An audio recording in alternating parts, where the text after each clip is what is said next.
Ako ngayon ako nakapag-upload ng video, gawa ng nag-swimming kami. Tingnan niyo naman, may sunburn ako at ang mata ko ay talagang pagod na pagod na. Kaso kailangan ko pa rin kumilos dito sa tindahan kasi isang buong araw akong nawala. 4 o'clock nagbalik kami dito kasi bayaran ng mga nagtatrabaho. So kailangan kong masingil sila kasi hindi ko matatandaan yun. Sabi ko sa inyo, every Wednesday tsaka Sabado yung bayaran ng mga nangihiram sa akin dito ng mga trabahador. Maaga ako magsasara ngayon, pero bago yon sasagutin ko muna tong comment. Ayan, sabi niya, paano po nakatulong sa pamumuhay nyo ang inyong tindahan? Ayan.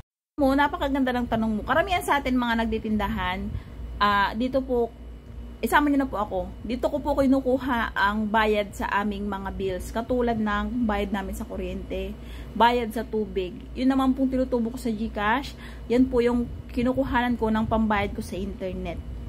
Isa pa sa malaking tulong ng tindahan kapag may sarili kang tindahan, lalong-lalo na dun sa mga nanay na mahilig mag-retail, magtingi-tingi, or kapag meron ka mga biglaang kailangan, di ba? Pagka wala tayong tindahan, tatakbo pa tayo sa ibang tindahan. Paano kung malayo yung ibang store, di ba? Pag may tindahan ka na, hindi mo na kailangan lumayo. Diyan ka lang sa'yo, diyan mo na lang bilhin yung gusto mo. Talaga, mas maganda rin talaga na meron kang ganitong tindahan kasi meron tayong sariling mga income, di ba? As a independent woman, ano daw yun?